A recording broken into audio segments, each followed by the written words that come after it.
በሂውስተን የንግድና የኢንዱስትሪ ማዕከል በሆነችው ታላቅ ከተማ የሐምሌ ወር ሙቀትና እርጥበት ብቻ ሳይሆን የፖለቲካዊና የማህበራዊ ውጥረቱ ንረት ሰማይ የነካበት አዲስ የታሪክ ምዕራፍ ተከፍቷል። ሐምሌ 7 ቀን 2026 ጎህ ሲቀድ በሂውስተን ምስራቃዊ ክፍል ማለትም ኢስት ኢንድ በፈሰሰው የሎሬንዞ ሳልጋዶ አውራጃ ደም ምክንያት መላዋ አሜሪካ ከእንቅልፏ የነቃችው በድንጋጤና በቁጣ ነበር። ይህ ክስተት ተራ የሕግ ማስከበር ተግባር ሳይሆን በአሜሪካ ምድር ለዘመናት የኖሩ ስደተኞች ላይ የታወጀ ግልጽና አሰቃቂ የጦርነት አዋጅ ተደርጎ ተወስዷል። የ52 ዓመቱ ሎሬንዞ ለ35 ዓመታት ያህል ለዓመታት የኖረባትና ላቡን አፍስሶ የገነባት ከተማ በመጨረሻም የሞት መድረኩ ሆና ስታበቃ የአሜሪካ ዲሞክራሲና ሰብአዊ መብት ምን ያህል አዘቅት ውስጥ እንደወደቀ ለዓለም ያሳየ ሆኗል። ይህንን ዘገባ ሰፋ አድርገን ስንመለከተው የሎሬንዞ ግድያ የአጋጣሚ ክስተት ሳይሆን ከጥር 2025 ጀምሮ ፕሬዝዳንት ዶናልድ ትራምፕ ወደ ዋይት ሃውስ ተመልሰው ከመጡ በኋላ የተዘረጋው የጅምላ ዲፖርቴሽን ፖሊሲ ቀጥተኛ ውጤት መሆኑን እንረዳለን። ሎሬንዞ ሳልጋዶ አውራጆ በግንባታ ሥራ ላይ የተሰማራ የራሱን ቡድን የሚያስተዳድርና የ3 ልጆች አባት የነበረ ሰው ነው። ለ35 ዓመታት በአሜሪካ ሲኖር አንድም ቀን የሕግ ጥሰት ሳይፈጽም ይልቁንም ግብር በመክፈልና የከተማዋን ሰማይ ጠቀስ ሕንፃዎች በመገንባት ከፍተኛ አስተዋጽኦ ያበረከተ የአሜሪካ ሕልም ተምሳሌት ነበር። ሆኖም ግን በዚያ የሐምሌ ንጋት ወደ ሥራ ለማምራት ነጭ ቫን መኪናውን አስነስቶ ሲወጣ ሕይወቱ በአይሲኢ ማለትም የኢሚግሬሽን የጉምሩክ አስከባሪ መኮንኖች ጥይት እንደ ቅጠል ትረግፋለች ብሎ በፍጹም አልገመተም ነበር። የአይሲኢ መኮንኖች ግድያውን የፈጸሙት ራስን ለመከላከል በሚል የቀረበው ሰበብ በማህበረሰቡ ዘንድ እንደ ትልቅ ስድብና ውሸት ተቆጥሯል። ባለስልጣናቱ ሎሬንዞ መኪናውን ወደ መኮንኖቹ ሊያስጠጋና ሊገጫቸው እንደሞከረ ቢገልጹም ቤተሰቡና የዓይን እማኞች ግን ይህንን ፍጹም ይክዳሉ። ይልቁንም ሎሬንዞ በድንገት በተከፈተበት ተኩስ ቆስሎ በመንገድ ላይ ወድቆ ደሙ እንደ ጎርፍ እየፈሰሰ እርዱኝ እያለ ሲጮህ የሚያሳይ ቪዲዮ በማህበራዊ ሚዲያ መሰራጨቱ የፌዴራል ወኪሎች ምን ያህል ጭካኔ የተሞላበት እርምጃ እንደወሰዱ ያሳያል። የሎሬንዞ ልጅ ሮናልዶ ሳልጋዶ የአባቱን ድምፅ በቪዲዮ ላይ ሲሰማ የተሰማው የህሊና ስብራት በቃላት ሊገለጽ የማይችል የዘመናችን ትልቁ ሰቆቃ ነው። አባቱ ህጋዊ የመኖሪያ ፈቃድ ለማግኘት ጥቂት እርምጃዎች ቀርተውት ሳለ በገዛ አገሩ ፖሊሶች በጥይት ተበሳስቶ መሞቱ የአሜሪካን የፍትህ ስርዓት እርቃኑን ያስቀረ ክስተት ሆኗል። የግድያውን ዜና ተከትሎ ረቡዕ ምሽት በሂውስተን ጎዳናዎች ላይ የታየው ህዝባዊ ቁጣ ታሪክ የማይረሳው ነው። ከ1000 በላይ የሚሆኑ ነዋሪዎች፣ የሰብአዊ መብት ተሟጋቾች፣ የሃይማኖት መሪዎችና የፖለቲካ ሰዎች በጋራ በመውጣት አይሲኢ ከሂውስተን ይውጣ በሚል ጩኸት ከተማዋን አናውጠውታል። ሰልፈኞቹ ሜክሲኮን ሰንደቅ ዓላማ ከፍ አድርገው ሲያብለበልቡ በፊታቸው ላይ የሚታየው ቁጣና ጥልቅ ሐዘን በአሜሪካ ውስጥ ስደተኞች የሚኖሩበትን የሽብር ሕይወት በግልጽ ያሳያል። ይህ ስፍራ ተራ የተቃውሞ ድምፅ አልነበረም። ይልቁንም ለዘመናት የታመቀው ግፍና መገለል የፈነዳበት፣ ስደተኞች እኛም ሰዎች ነን የመኖር መብት አለን ብለው ያወጁበት ታሪካዊ ንቅናቄ መድረክ ነበር። የ18 ዓመቷ ተማሪ አና ዳንኤላ እናቷ በየቀኑ በምትገበያይበት ሱቅ ፊት ለፊት የፈሰሰው የሎሬንዞ ደም በእያንዳንዱ ስደተኛ ቤት ውስጥ ሊደገም የሚችል አደጋ መሆኑን ስትገልጽ በሂውስተን ሰማይ ስር የተንሰራፋውን ጥልቅ ፍርሃትና ስጋት አንጸባርቀዋለች። በፕሬዝዳንት ትራምፕ አስተዳደር ስር የሚካሄደው ይህ አዲስ የጭቆና ዘመቻ በሀገሪቱ ታሪክ ታይቶ የማይታወቅ የኃይል እርምጃ እየታከለበት ነው። እንደ መረጃዎች ከሆነ በየቀኑ ወደ 2000 የሚጠጉ ስደተኞች በአገር አቀፍ ደረጃ በቁጥጥር ስር ይውላሉ። ይህ ማለት ደግሞ በየቀኑ 2000 ቤተሰቦች ይበተናሉ፣ 2000 እናቶች ያለ ልጆቻቸው ይቀራሉ፣ 2000 ህልሞችም ይጨልማሉ ማለት ነው። በሂውስተን ብቻ በሳምንት ውስጥ የሚታሰሩ ስደተኞች ቁጥር በ3 እጥፍ መጨመሩ ከተማዋ የጦር ቀጠና ወደ መሆን እየተቀየረች መሆኗን ያሳያል። ፖሊሶች በፈረስ ላይ ሆነው የብረት ቁርና የመከላከያ ጋሻ ለብሰው ሰላማዊ ሰልፈኞችን ሲከቡ የከተማዋ መልክ ከሰላማዊ ማህበረሰብ ይልቅ በወታደራዊ አገዛዝ ስር ያለች አገርን ይመስላል። ይህ ፓራሚሊታሪ የሚመስል የህግ ማስከበር ስልት ስደተኞችን እንደ ወንጀለኛ ብቻ ሳይሆን እንደ አደገኛ ጠላት የመፈረጅ ውጤት ነው። የሎሬንዞ ግድያ የፈጠረው ሌላኛው ትልቅ ቀውስ ደግሞ በፌዴራልና በአካባቢው አስተዳደር መካከል ያለው የፍትህ ሽኩቻ ነው። የሂውስተን ከተማ አስተዳደርና እንደ ሲልቪያ ጋርሲያ ያሉ የህዝብ ተወካዮች ገለልተኛ ምርመራ እንዲደረግ ጥብቅ ጥያቄን እያቀረቡ ነው። ሆኖም ግን አይሲኢ እና የአገር ውስጥ ደህንነት መስሪያ ቤት ማለትም ዲኤችኤስ ምርመራውን እኛ እንመራዋለን ማለታቸው ተኩላው በግ አረደ ተብሎ ተኩላ ራሱ ዳኛ እንዲሆን መፍቀድ እንደማለት ነው። የአካባቢው ባለስልጣናት የአይሲኢ መኮንኖች ጭምብል መልበሳቸው፣ የሰውነት ላይ ካሜራ አለመጠቀማቸውና ማንነታቸውን መደበቃቸው ለተጠያቂነት ትልቅ እንቅፋት መሆኑን እየገለጹ ይገኛሉ። ይህ ደግሞ በዲሞክራሲያዊት አገር ውስጥ ሊኖር የሚገባውን ግልጽነትና ተጠያቂነት ገደል የከተተ ድርጊት ነው። የሎሬንዞ ሞት ድንበር ተሻግሮ እስከ ሜክሲኮ ድረስ ታላቅ ዲፕሎማሲያዊ ቁጣን ቀስቅሷል። የሜክሲኮ ፕሬዝዳንት ክላውዲያ ሼባም ይህንን ግድያ አሰቃቂና ኢሰብአዊ ሲሉ የገለጹት ሲሆን በዜጎቻቸው ላይ እየደረሰ ላለው በደል የአሜሪካ መንግስት ተጠያቂ እንዲሆን ሕጋዊ እርምጃ እንደሚወስዱም አስታውቀዋል። ሜክሲኮ በአሜሪካ ውስጥ የሚኖሩ ዜጎቿ መብት እንዲጠበቅ የምታደርገው ጥረት በአሜሪካ የውስጥ ፖለቲካ ላይ አዲስ ጫናን እየፈጠረ ነው። ይህ ክስተት በሁለቱ ሀገራት መካከል ያለውን የቆየና የሻከረ ግንኙነት ወደ ከፋ ግጭት ሊያመራው እንደሚችል የፖለቲካ ተንታኞች ይናገራሉ።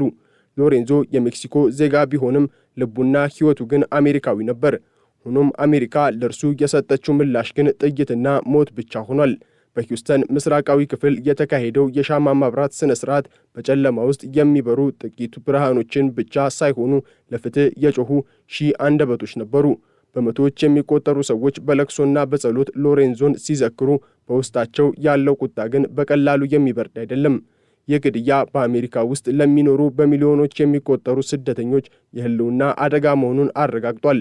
ለላቲኒዮስ ክፍት አደን የታወጀበት ወቅት ላይ ነን ያሉት የሉላክ ፕሬዝዳንት ሮማን ፓሎማሬስ በዘመናዊቷ አሜሪካ ውስጥ የቀለም ጥላቻና የስደተኞች ጥላቻ ምን ያህል ስር እየሰደደ መምጣቱን ያሳያል።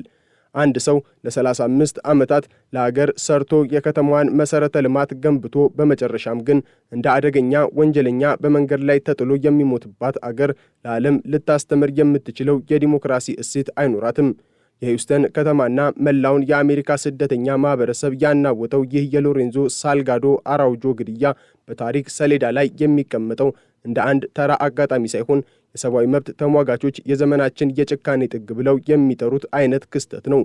ሎሬንዞ ለ35 ዓመታት ያህል በሂውስተን ሲኖር ከተማዋ ከትናንት ወደ ዛሬ ስትሸጋገር ሕንፃዎቿ ሲረዝሙና መንገዶቿ ሲሰፉ የእርሱ ጉልበትና ላብ በየጡቡና በየሲሚንቶ ውስጥ ተቀብሮ ይገኛል። ይህ ሰው የአሜሪካን ኢኮኖሚ የገነባ፣ ግብር የከፈለና ለሶስት ልጆቹ ታማኝ አባት ሆኖ የኖረ ግለሰብ ነው። ሆኖም ግን ይህች እርሱ የገነባትና የጠበቃት ሀገር በመጨረሻ የሰጠችው ምንዳ በደረት ላይ የሚያርፍ ገዳይ ጥይት መሆኑ የአሜሪካን የነጻነት ምድር የሚለውን ስም ትርጉም አልባ አድርጎታል። የሎሬንዞ ግድያ የተፈጸመበት ሁኔታና ተከታዮቹ ክስተቶች በአሁኑ ወቅት በአሜሪካ ውስጥ እየነገሰ ያለውን የፍርሃት ፖለቲካ ቁልጭ አድርገው ያሳያሉ። ፕሬዝዳንት ትራምፕ በ2025 ስልጣን ከያዙ ማግስት ጀምሮ ስደተኛውን እንደ ጠላት የመፈረጅና የማሳደድ ሥራው በከፍተኛ ደረጃ ተጠናክሮ ቀጥሏል። ይህ ፖሊሲ በጎዳናዎች ላይ የሚንቀሳቀሱ የአይሲኢ መኮንኖች ሕግን ከማስከበር ይልቅ አደንን እንደ ዋነኛ ተግባራቸው እንዲመለከቱት አድርጓቸዋል። ሎሬንዞ በጥይት ተመቶ በመንገድ ላይ ሲንፈራገጥና ደሙ በሂውስተን አስፋልት ላይ እንደ ጎርፍ ሲፈስ እነዚያ መኮንኖች ቆመው ይመለከቱት እንደነበር የሚገልጹ የዓይን እማኞች ምስክርነት የሰብአዊነት መጥፋትን በግልጽ ያሳያል። ልጁ ሮናልዶ ሳልጋዶ አባቱ እርዱኝ እያለ ሲማጸን የሚያሳይ ቪዲዮ በማኅበራዊ ሚዲያ ሲመለከት የደረሰበት ድንጋጤ በአንድ ቤተሰብ ላይ ብቻ ሳይሆን በመላው ስደተኛ ማኅበረሰብ ላይ የታለመ የሥነ ልቦና ጥቃት ነው። ይህ ግድያ በሂውስተን የላቲኖ ማህበረሰብ ውስጥ የፈጠረው ቁስል በቀላሉ የሚድን አይደለም። በምስራቃዊ ሂውስተን የሚገኙት ነዋሪዎች አሁን በቤታቸው ውስጥ ሆነው እንኳን ደህንነት አይሰማቸውም። የሕግ ማስከበር የሚለው ቃል ለእነርሱ መገደል ወይንም መታሰር ከሚለው ቃል ጋር ተመሳሳይ ትርጉም እየያዘ መጥቷል። የ18 ዓመቷ ተማሪ አና ዳንኤላ እንደተናገረችው እናቷ ለምግብ ግብይት ወደ ሱቅ በወጣች ቁጥር በሰላም ትመለሳለች የሚለው ተስፋ አሁን ጠፍቷል። ይህ አይነቱ ሽብር በአንድ ዲሞክራሲያዊት አገር ውስጥ ሊኖር ከሚገባው ነጻነትና ሰላም ጋር ፍጹም የሚጋጭ ነው። መንግስት የገዛ ነዋሪዎቹን በሽብር ውስጥ እንዲኖሩ ማድረጉ የአገሪቱን ሕገ መንግስታዊ መሰረት የሚንድ ተግባር ነው። ከዚህም ባለፈ የሎሬንዞ ግድያ ያስከተለው የፖለቲካ ትኩሳት በከተማዋ አስተዳደር በፌዴራል መንግስት መካከል ያለውን ቅራኔ አጋልጧል። የሂውስተን ከንቲባ ጆን ዋይትማየርና የከተማ ምክር ቤት አባላት በፌዴራል ወኪሎች የሚፈጸሙ ግፍ ተጠያቂነት እንዲኖረው ቢፈልጉም የፌዴራል መንግስት ግን ከሕግ በላይ ነኝ የሚል አቋም እያሳየ ይገኛል። በከተማዋ ጎዳናዎች ላይ የሚንቀሳቀሱት የአይሲኢ መኮንኖች ጭንብል በመልበስና ማንነታቸውን በመደበቅ ሰዎችን ማሳደዳቸው አሜሪካን ወደ ፖሊስ አገር እየቀየሯት መሆኑን የሰብአዊ መብት ተሟጋቾች ይናገራሉ። እንደ ሲልቪያ ጋርሲያ ያሉ የህዝብ ተወካዮች በጎዳናዎቻችን ላይ የሚደረገው ፓራ ሚሊተሪ መሰል ወረራ ይቁም ሲሉ ያቀረቡት ጥሪ በህዝቡ ዘንድ ትልቅ ድጋፍን ቢያገኝም በዋይት ሃውስ በኩል ግን ሰሚ አላገኝም። የሜክሲኮ መንግስትም በዚሁ ጉዳይ ላይ የወሰደው ጠንካራ አቋም ጉዳዩን ወደ ዓለም አቀፍ ደረጃ አሸጋግሮታል። ፕሬዝዳንት ክላውዲያ ዜጎቻቸው በአሜሪካ ምድር ያለምንም ምክንያት በጥይት መገደላቸውን እንደማይታገሱ ገልጸዋል። ይህ ደግሞ በሁለቱ አገራት መካከል ያለውን የንግድና የደህንነት ግንኙነት ሊያናጋው የሚችል ትልቅ ዲፕሎማሲያዊ ቀውስ ነው። ሜክሲኮ በአሜሪካ ውስጥ የሚኖሩ ሚሊዮኖች ዜጎቿን መብት ለማስከበር ህጋዊና ፖለቲካዊ እርምጃዎችን መውሰዷ የትራምፕ አስተዳደር በስደተኞች ላይ የሚከተለው የጭካኔ ፖሊሲ ዓለም አቀፍ ዋጋ እንደሚያስከፍለው ያሳያል። ሎሬንዞ የሁለት አገራት ልጅ ነበር። በደሙ ሜክሲኳዊ፣ በሥራውና በኑሮ ግን አሜሪካዊ። የእርሱ ሞት በሁለቱ አገራት መካከል ያለውን የድንበርና የሰው ልጅ መብት ውጥረት ቁልጭ አድርጎ አሳይቷል። በሂውስተን ከተማ የተካሄደውና ከ1000 በላይ ሰዎች የተሳተፉበት ሰልፍ በአሜሪካ ውስጥ አዲስ የሲቪል መብቶች ንቅናቄ መጀመሩን ያበስራል።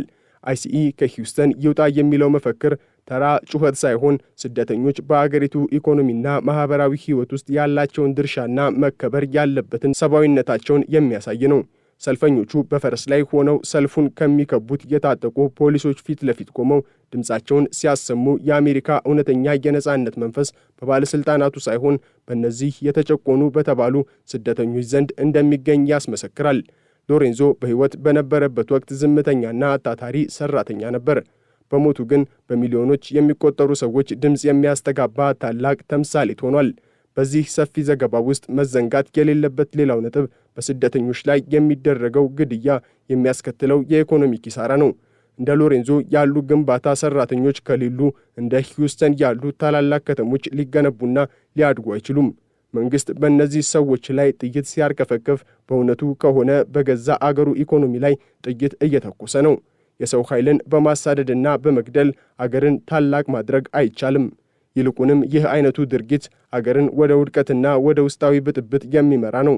በሂውስተን የተጀመረው ተቃውሞ ወደ ሌሎች ከተሞች የመስፋፋት አዝማሚያም እያሳየ ሲሆን ይህ የሀገሪቱን መረጋጋት እጅጉን ሊጎዳው ይችላል። የሎሬንዞ ቤተሰቦች ዛሬ በቤታቸው ውስጥ ተቀምጠው የሎሬንዞን ፎቶግራፍ ሲመለከቱ የሚሰማቸው ሐዘን በምንም አይነት የገንዘብ ካሳ ወይንም የፖለቲካ ቃል ኪዳን ሊተካ አይችልም።